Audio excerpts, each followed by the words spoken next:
जीवन में बहुत ही महत्वपूर्ण होती है ये अग्नि। ये अग्नि ही है जो ऊर्जा बनकर हमें जीवित रखती है। किंतु सोचें, यदि ये ऊर्जा क्रोध की अग्नि बनकर भड़क जाए तो क्या होता है? एक दिन के में लगकर संपूर्ण वन को भस्म कर देती है। उसी प्रकार मनुष्य के क्रोध की अग्नि भी दूसरों को तो जलाती ही है, किंतु उससे पूर्व स्वयं से भस्म कर देती है। तो क्या किया जाए? कैसे नियंत्रण में किया जाए इसे? उत्तर, इसे इसमें जल मिलाकर जल की भांति बहने दीजिए इसे। ठीक वैसे ही जैसे सूर्य अपने अग्नि को तेज बनाकर आप तक पहुंचता है, यही अंतर है सूर्य के अग्नि में और हमारे क्रोध के अग्नि में। सूर्य की अग्नि बहकर छन कर हम तक आती है और इसलिए वो तेज कहलाती है। दूसरी ओर हमारे क्रोध की अग्नि की तो कोई सीमा ही नहीं है। तो अपने भीतर की ऊर्जा को क्रोध बनाकर जलाना चाहते हैं या ऊर्जा बनकर बहाना चाहते हैं, निर्णय आपका है। श्री कृष्ण कहते हैं, व्यक्ति को सदैव बुराइयों से बचकर रहना चाहिए। अगर कोई बुरा कर्म करता है तो वह कर्म उसको अपने जीवन में ही भोगना ही पड़ता है। जिस प्रकार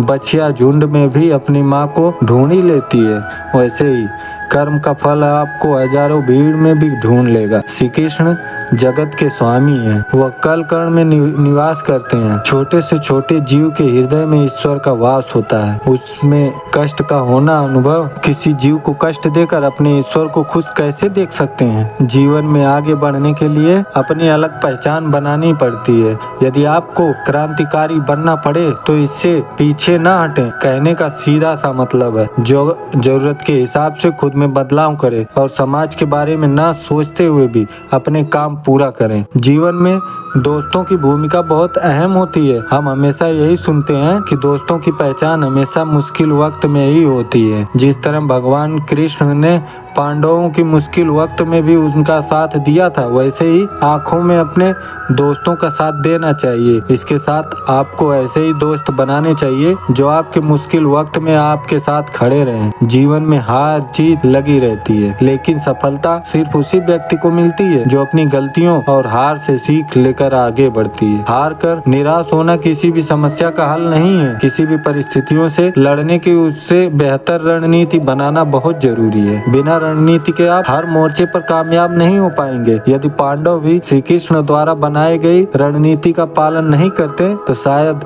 कौरवों के खिलाफ युद्ध में उन्हें जीत नहीं मिलती। जीवन में सफल बनने के लिए व्यर्थ की चिंता के साथ साथ भविष्य के बारे में भी नहीं सोचना चाहिए। हमें हमेशा अपने वर्तमान को बेहतर बनाना चाहिए। यदि आप अपने वर्तमान को संवार लेते हैं तो आपका भविष्य अपने आप ही बेहतर बन जाएगा। इच्छा, निर्णय और निश्चय, ये सब हमने हमारे जीवन में कई बार सुने हैं, है ना? जीवन में बहुत बार बहुत कुछ पाने की इच्छा होती है, किंतु क्या केवल इच्छा धरने से कुछ बदलता है, कुछ प्राप्त होता है? बंजर धरती पर रहने वाले व्यक्ति की इच्छा होती है कि उसे मीठा जल मिल जाए, किंतु उसे नहीं मिलता। जिसने कुआं खोदने का निर्णय कर लिया, उसे धारा खोदने के लिए कुदार मिल ही जाती है, और जो निश्चय कर चुका है उसे देर समय मीठा जल प्राप्त हो ही जाता है। इसलिए जीवन में केवल इच्छा न करें, निर्णय करें और फिर निश्चित ही सब मिलेगा। श्री कृष्ण कहते हैं, मनुष्य में एक बड़ा ही विशेष गुण पाया जाता है, मूल्यांकन करना। क्या महंगा है, क्या सस्ता है? जिसे खरीदने के लिए अधिक धन लगे, अधिक परिश्रम लगे, वो महंगा। जिसे खरीदने के लिए कम दाम, कम परिश्रम लगे, वो सस्ता। परंतु क्या यही पूर्णतः सत्य है? मान लीजिए आपके सामने एक पात्र जिसमें जल भरा है और दूसरी तरफ एक सोने का सिक्का। अब बताइए, इन वस्तुओं में अधिक महंगा क्या है? आप कहेंगे सीधी सी बात, सोने का सिक्का ही अधिक महंगा होगा। इस सोने के सिक्के से आप ऐसे कई सारे जल के पात्र खरीद सकते हैं। हाँ, अब सोचिए, यदि आप किसी मरुस्थल के बीचों बीच फंसे हुए हैं, प्यास से तड़प रहे हैं, तब क्या महंगा होगा? तब क्या आप